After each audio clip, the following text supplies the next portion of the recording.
Just last spring, the immigration fight was about whether Texas could establish its own border security because of the federal government's negligence. Oh, you won't do it? Fine, we will.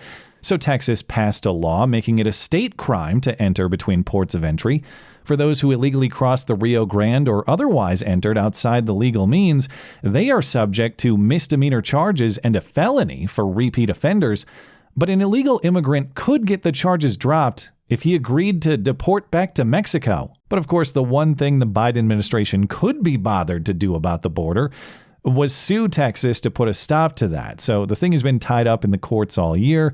The Supreme Court authorized the law to take effect, but didn't say anything on the constitutional question of whether a state can take on border enforcement in this way. And now it's probably a moot point since the incoming administration actually intends to enforce at the border rather than facilitate the crossings by cutting the razor wire or fighting to make Texas remove the buoy barricade from the river. But how quickly the situation reverses.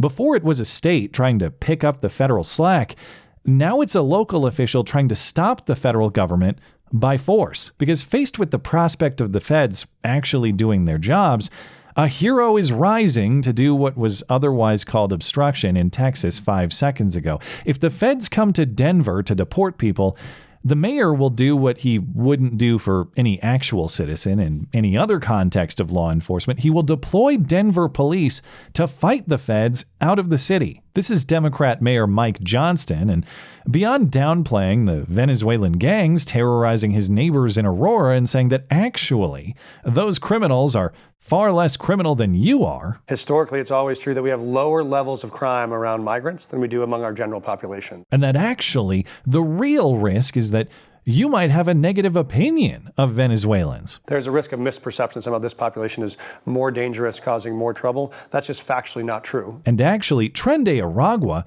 is really no different than the Bloods or the Crips or any of the other violent gangs with whom you've long been accustomed. It's very small, the threat from TDA in Denver. It's smaller than many other organized criminal networks that might have been here for decades, the ones you know like the Bloods or the Crips or others. Because hey, if there's already one or two violent gangs in your neighborhood, what's one more anyway? Maybe the gang war will take care of itself, which is actually probably a more realistic solution than his policing strategy. Just watch out for the strays. Beyond appeasing migrant demands for even more public resources as though they have the right or the leverage to do so, beyond importing the most migrants per capita of any major U.S. city and lecturing you if you have any questions about the consequences of such a drastic move. This is hateful, racist language that I think is not indicative of all where the city is. I think it's a small number of people trying to create chaos and trying to use this opportunity. Beyond all of that, in response to the Trump pledge to begin mass deportations upon inauguration in January,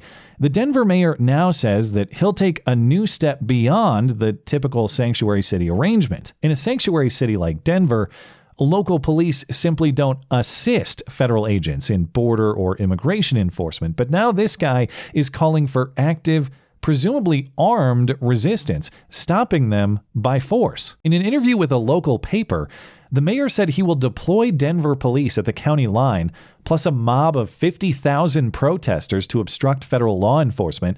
It'll be just like Tiananmen Square, he said, referring, of course, to the 1989 massacre in which the Chinese government killed several hundred or possibly thousands of protesters. Even taken at its best, it's a bizarre statement to make. I'd rather have a large number of my citizens killed than just enforce border and immigration law. And again, there is no other context in which the mayor has ever pledged to protect actual Colorado citizens from the feds in this way. If the FBI or the ATF want to come raid your gun safe, well, absolutely, right this way. If the EPA wants to shut down that factory, by all means, go ahead. If the IRS wants to audit you, well, sure. In fact, here's the QuickBooks password. And yes, that standard works both ways. I'm always wary of federal overreach. Yes, I do think it's crucial to limit the scope of the federal government, but that's just it. Limit, not eliminate. The Constitution calls for a limited federal government, not no federal government, and that federal government has specifically delegated powers. Among them, common defense of the states, which includes, yes, border security. making sure foreign invaders can't cross it and dealing with them if they do. Pursuant to that constitutional authorization, Congress has passed immigration laws. The executive is authorized to enforce them, and because this is a constitutionally authorized area of federal law enforcement, any conflict with state law is resolved by the Constitution's Supremacy Clause, giving authority to the federal statute. End of legal story. This isn't the feds poking around in defiance of the Constitution, in other words. This is the federal government actually doing its job within its legal confines. There's nothing constitutionally suspect about it. It's constitutionally suspect for the federal government to abandon that role, actually. But either because it sounded like he was gleeful about the prospect of a massacre, or because his lawyers advised him that his position was legally indefensible, the mayor has adjusted his perspective slightly. In a follow-up interview on Friday, the mayor said he takes back the Tiananmen Square comment. He doesn't want anyone to get hurt, but he is such a hero that he will personally get hurt on behalf of illegals. If he has to go to jail for fighting the feds, then he'll do it, or at least he's not afraid of it. Would you be willing to participate in those as the mayor of Denver? Would you be willing to go out and protest these things? I would. If I believe that our residents are having their rights violated, if I think things are happening that are illegal or immoral or un-American in our city, I would certainly protest it. Would you be willing to go to jail for these things? Yeah, I'm not afraid of that. And in response, Trump's pick for border czar, Tom Homan, said, "Great, Mr. Mayor. Well, then we agree." But look, me and the Denver mayor, we agree on one thing. He's willing to go to jail. I'm willing to put him in jail, because there's a statute. It's Title 8, United States Code 1324 III, and what it says is it's a felony if you knowingly harbor and conceal an illegal alien from immigration authorities. It's also a felony to impede a federal law enforcement officer. Now, of course, Tom Homan can't personally put the mayor in jail. Any prosecution would be up to the Attorney General and the Justice Department, though presumably they'll have a friendly relationship. But on the legal point, he's exactly right. His citations are accurate. Harboring or concealing illegal aliens from federal law enforcement is a felony offense, subject to fine and imprisonment for up to 10 years.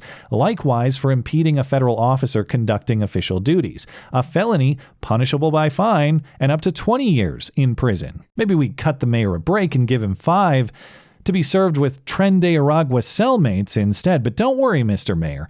The crime rate among them is actually much lower than the general prison population. Rand Paul appeared on CBS's Sunday show and made what could be criticized as a tired cliche point, but it is inarguably true. In this case, the Democrats are the real insurrectionists. The mayor of Denver, if he's going to resist federal law, which there's a long-standing history of the supremacy of federal law, if he's going to resist that, it will go all the way to the Supreme Court. And I would suspect that he would be removed from office. I don't know whether or not there'd be a criminal prosecution for someone resisting federal law, but he will lose. And people need to realize that what he is offering is a form of insurrection. Yeah, I just hope that the mayor goes to the front lines in the shaman costume. If he does, I'll at least have respect for the bit. But most frustratingly, beyond all the grandstanding, the mayor doesn't actually have as much disagreement with Trump's priorities as he advertises. Describing his plan, Trump has consistently said he will target criminals for deportation, as in those who have committed crimes beyond their unauthorized presence in the country. And that's exactly what the mayor says, actually. Yes, we should get the criminals deported. Where we know there are risks, we're going to be aggressive about making arrests, about pressing charges, and if needing, deporting folks. He said in his Tiananmen Square walkback interview that he wants deportations for illegal immigrants convicted of serious crimes, and he will be a ready partner if the plan is to focus on violent criminals. Well, the plan is to focus on criminals first, if you actually bother to read it or listen to it. So where is the ready partnership? Where is the focus on the areas of agreement in service to the American citizen instead of a promise to face prison over the differences in spite of him? What exactly would it take to defend the American citizen with the same concern for any given Venezuelan who, God forbid, might be mistaken for a Tren de Aragua member? What is that risk then? What is the risk? What is that risk if people get that misperception? Yeah, I think you see that video over and over again and you feel like, oh my gosh, every newcomer to the city must be a part of Tren de Aragua. Well, what's the bigger risk? A Venezuelan misidentified as a foreign gang member, or American citizens actually victimized by foreign gang members? If you had to err on one side of that risk assessment, which outcome is really more damaging? Because I'll die on the hill of protecting the sensitivities of foreign invaders is a hell of a twist on yesteryear, when heroic men traditionally charged the opposite hill, to prevent that invasion. But hey, at least it's standing for something, I guess.